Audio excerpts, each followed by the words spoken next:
dan mereka tidak berani mematuhinya, jadi mereka mengikuti perahu itu sampai ke Meksiko. Setelah turun di Meksiko, keduanya dipaksa untuk memasukkan beberapa bungkus selundupan ke dalam dubur mereka di sana, dan kemudian melakukan perjalanan dari Meksiko ke Amerika Serikat dengan identitas palsu yang diberikan oleh para penyelundup. Menurut harga kepala ular, diskon $3,000 AS untuk satu pengiriman ditetapkan. Dan hanya dengan mengikuti instruksi dengan jujur dan mendapatkan uang untuk melunasi hutang mereka, mereka dapat memperoleh kembali kebebasan mereka. Kalau tidak, geng-geng yang bekerja sama dengan para penyelundup bisa membuat mereka pergi ke hutan belantara kapan saja. Keduanya tidak berdaya dan hanya bisa melakukan apa yang diperintahkan. Dalam 2 bulan, dia berlari bolak-balik 10 kali sebelum dia mendapatkan kembali kebebasannya. Pada saat itu, Elizabeth yang bertugas mengatur mereka untuk masuk dan meninggalkan perbatasan dan mengambil barang di sisi AS. Dia sudah membuat beberapa nama saat itu, dan bertemu dengan seorang tetua Asia yang mengkhususkan diri dalam membuang barang selundupan dari Meksiko ke Amerika Serikat dan di seluruh dunia.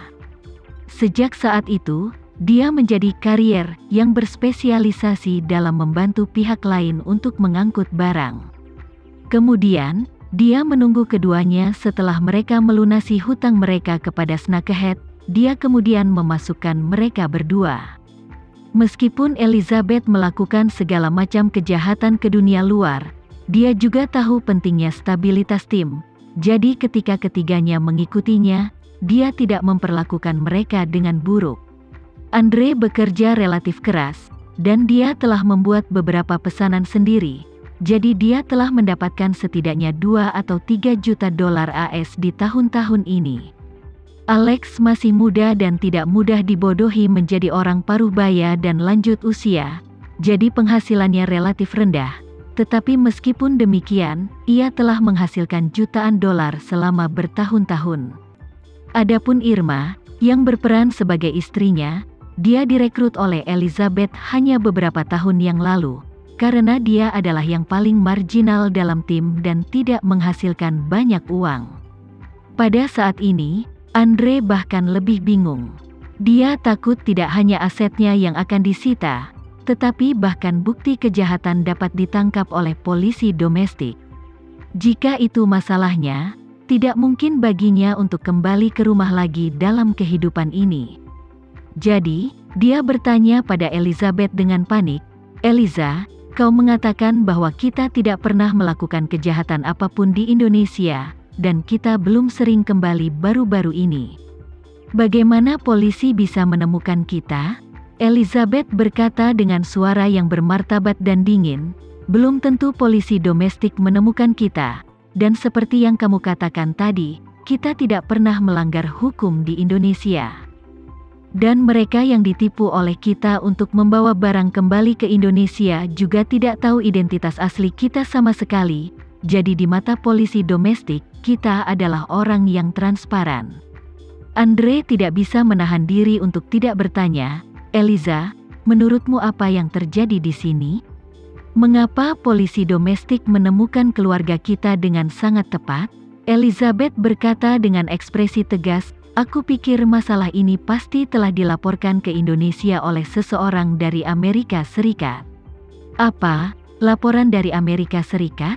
Andre berseru, "Kita tidak menyinggung siapapun di Amerika Serikat. Selain itu, Eliza, aku sudah mengenalmu selama bertahun-tahun dan aku tidak tahu apa-apa tentang situasi keluargamu. Diperkirakan kau tidak begitu jelas tentang milikku. Sekarang, siapa yang bisa memberikan informasi kita kepada polisi domestik dengan begitu akurat?"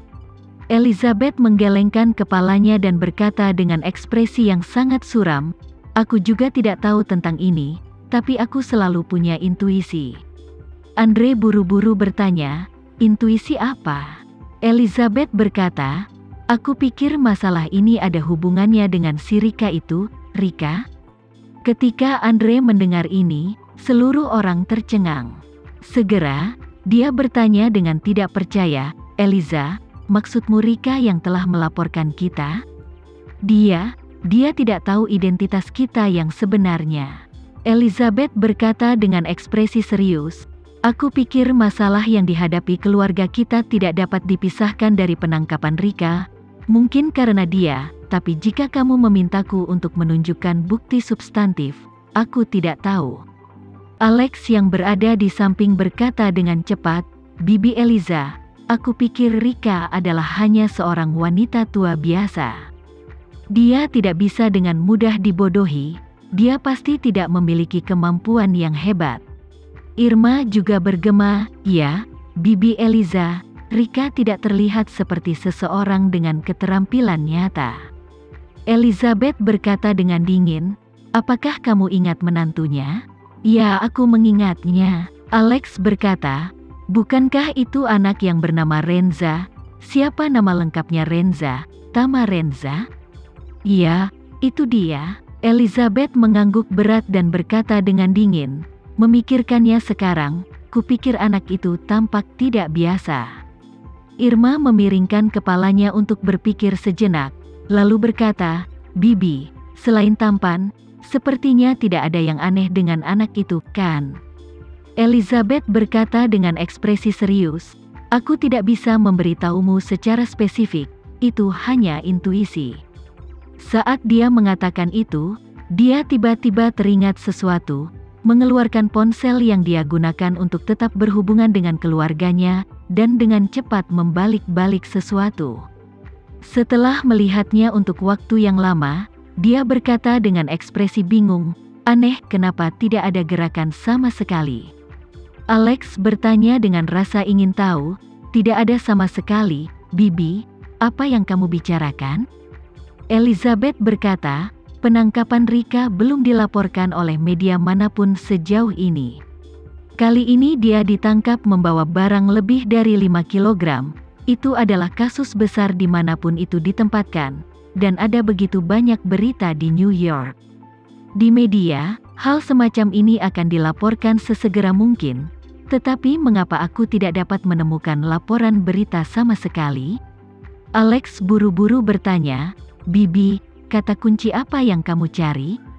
Elizabeth berkata, aku mencari kata kunci bandara JFK, disita, dan selundupan, tapi yang aku temukan hanyalah berita sebelumnya, dan bahkan ada laporan di mana ditemukan barang selundupan kurang dari 50 gram.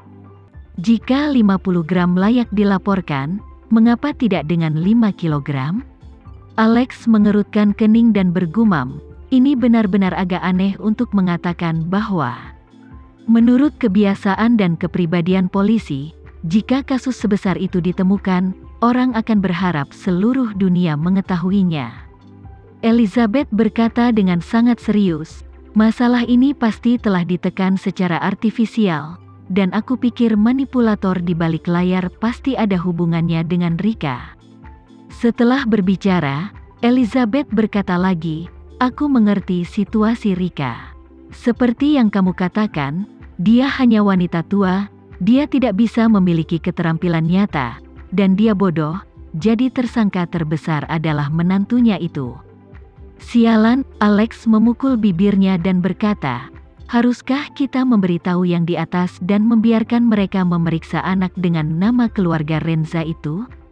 Elizabeth menggelengkan kepalanya dan berkata, jika dia benar-benar berada di belakang layar, maka kekuatannya benar-benar menakutkan.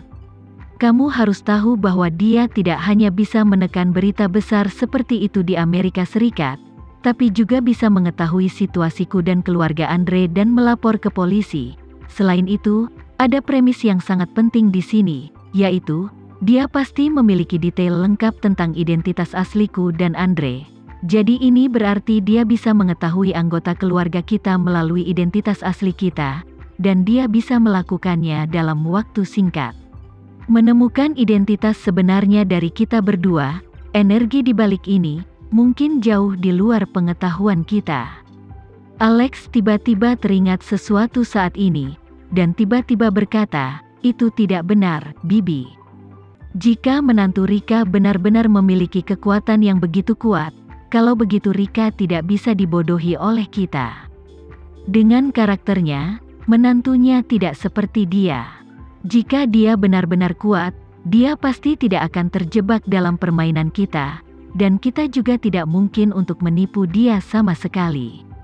Elizabeth berkata dengan sangat tegas, ini hanya bisa menunjukkan satu hal, yaitu, Rika yang idiot itu tidak tahu orang macam apa menantunya itu. Ketika Andre mendengar ini, dia berkata, kalau saja ada kesempatan untuk mengikat si Rika itu. Aku tidak peduli dari mana menantunya berasal jika dia tidak memberikan uang untuk disita di rumahku. Aku akan menamparnya dan menikamnya sampai mati.